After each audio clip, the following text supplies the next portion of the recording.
여러분, 중요한 소식입니다. 기초연금을 직접 받고 계시거나 가족 중에 기초연금을 받고 계신 분들이 있으신가요? 그렇다면 이 영상에 집중해주세요. 지난 8월 4일, 국회에서 기초연금 제도 개편안이 만장일치로 통과됐습니다. 왜 이렇게 모두가 찬성했을까요? 코로나 이후에 어르신들 삶이 더 팍팍해졌고, 고령 인구는 빠르게 늘고 있습니다. 이제는 기초연금이 더 꼼꼼하게, 그리고 실제 생활에 도움이 되게 바뀌어야 할 때가 온 거죠.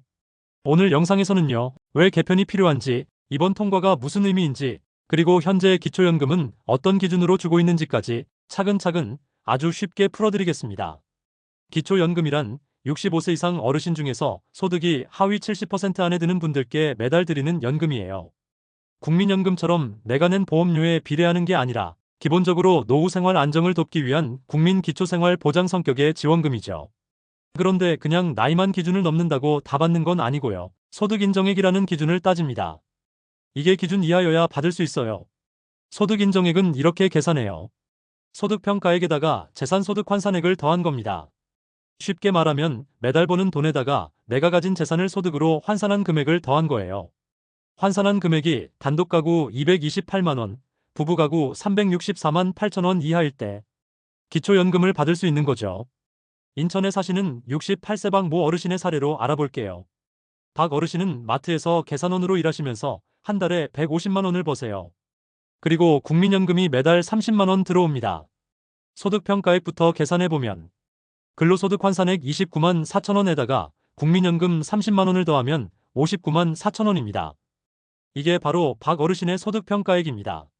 그런데 여기서 끝이 아니죠. 재산도 소득으로 환산해서 더해야 합니다. 박 어르신은 시가 2억 원짜리 아파트를 가지고 있고 은행에 2천만 원 예금이 있습니다. 다만 예전에 대출을 받아서 아직 1천만 원 빚이 남아 있어요. 주택 2억 원과 예금 2천만 원을 합치면 총 2억 2천만 원. 여기서 대도시 기본재산액 1억 3,500만 원을 빼고 빚 1천만 원도 빼줍니다. 그렇게 하면 남는 재산은 7,500만 원이에요. 이 금액의 연 4%를 곱하면 300만 원, 이걸 12개월로 나누면 한 달에 25만 원이 소득으로 잡히게 됩니다. 이게 바로 재산소득 환산액입니다. 자, 이제 소득평가액과 재산소득 환산액을 더해봅시다. 59만 4천 원 더하기 25만 원은 84만 4천 원. 박 어르신의 소득 인정액은 84만 4천 원으로 2025년 단독가구 기준 228만 원보다 훨씬 낮습니다. 그래서 박 어르신은 기초연금을 받을 수 있는 거죠. 그렇다면 받을 수 있는 분들은 얼마를 받을까요? 2025년 기준 단독가구는 최대 34만 2,510원. 부부가 같이 받으면 각각 20% 감액돼서 대략 27만 원 정도 합산 54만 원가량 받습니다. 그런데 여기서 문제가 있어요. 재산이 아주 많아도 계산 방식 때문에 기초연금을 받는 경우가 있고 반대로 재산은 거의 없는데 소득이 조금 높아서 탈락하는 경우도 있습니다.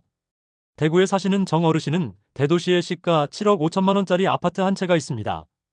근로소득은 전혀 없고 국민연금만 매달 20만 원 받고 있습니다.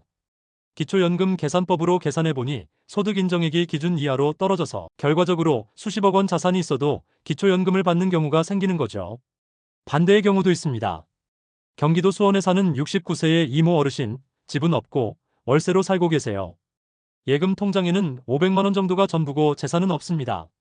근처 마트에서 계산원으로 일하면서 월 200만 원을 벌고 동네 주민센터에서 서류 정리 같은 단기 일을 해서 매달 기타 소득 30만 원이 있습니다. 국민연금은 받지 않고 있어요. 근로소득 평가액을 계산해보면 64만 4천 원에다가 기타 소득 30만 원을 더하면 94만 4천 원입니다. 여기까지만 보면 아직 기준보다 훨씬 낫네 싶지만 기초연금은 부부 합산 또는 기타 연간 소득 합산까지 고려하기 때문에 만약 가족과 함께 거주하면서 다른 가족 소득이 잡히거나 연간 잡소득이 추가로 발생하면 금방 기준을 넘어갈 수 있습니다. 실제로 이 어르신의 경우 연말에 단기 계약 알바를 2달간 하면서 월 150만 원을 더 벌었는데 이 소득이 합산되면서 연평균 소득 인정액이 기준을 넘어서 버렸습니다. 결국 재산은 거의 없는데도 기초연금을 받을 수 없게 된 거죠. 이 사례처럼 재산이 많아도 받는 경우가 있는 반면 재산은 없지만 근로소득과 기타 소득이 합산돼서 탈락하는 경우도 있다는 점, 결국 형평성 문제가 생길 수밖에 없습니다. 게다가 현재 단독가구 기준액 228만 원이 서울 같은 대도시에서 한 달 생활비로는 턱없이 부족하다는 지적도 많아요. 이게 현실을 제대로 반영하나 하는 목소리가 커지는 이유가 바로 여기에 있습니다. 그래서 2025년 국민연금연구원이 기초연금 기준 적절성 검증 연구에 착수했습니다. 이 연구는 현재 기준이 합리적인지 계산 방식이 공정한지 살펴보고 필요하다면 대상자 범위나 기준 금액을 조정하려는 거예요. 아직 결과는 나오지 않았지만 향후 지급 대상이 달라지거나 금액이 조정될 가능성도 있습니다. 그렇다면 현재 수급자들 중에 탈락 가능성이 높은 세 가지 유형에 대해 알아보겠습니다. 첫 번째는 집이나 재산은 많은데 소득이 적어서 받는 분들입니다. 예를 들어 대도시에 10억 원 넘는 집이 있어도 현재는 재산을 계산할 때 기본 재산액 공제가 크고 환산율이 낮아서 기초연금을 받는 경우가 있거든요. 그런데 앞으로 이 기본 재산액 공제를 줄이거나 환산율을 높이면 소득 인정액이 확 올라가서 기준을 넘게 됩니다. 그럼 수급 대상에서 빠질 수 있는 거죠. 두 번째는 소득이 하위 70% 안에 있어서 받는 분들이에요. 지금은 하위 70%까지 주지만 연구 결과에 따라 이 비율이 60%나 50%로 줄어들 수도 있습니다. 그렇게 되면 지금 기준으로 하위 65%에 있는 분들은 수급 대상에서 빠질 가능성이 높아지는 겁니다. 세 번째는 부부나 함께 사는 가족의 합산 소득이 높은 경우입니다. 지금도 부부가 둘 다 받으면 20% 감액이 되는데 앞으로는 부부 합산 기준이 더 까다로워질 수 있다는 얘기가 나옵니다. 또 같이 사는 자녀 소득까지 더 많이 반영하게 되면 그동안 받던 기초연금이 중단될 수 있습니다. 자, 오늘은 기초연금 제도와 그 안에서 생기는 여러 가지 사례들을 함께 살펴봤습니다. 기초연금은 분명히 어르신들께 큰 힘이 되는 정말 좋은 제도입니다. 하지만 제도라는 게 그렇죠. 꼭 필요하신 분들이 받으셔야 하는데 어떤 분들은 형편이 괜찮으셔도 받고 정작 꼭 필요한 힘든 분들이 못 받는 경우도 있습니다. 그래서 이번에 시작된 개편과 검증 연구가 정말 현장 상황에 맞게 잘 다듬어져서 모두에게 도움이 되는 제도가 됐으면 좋겠습니다.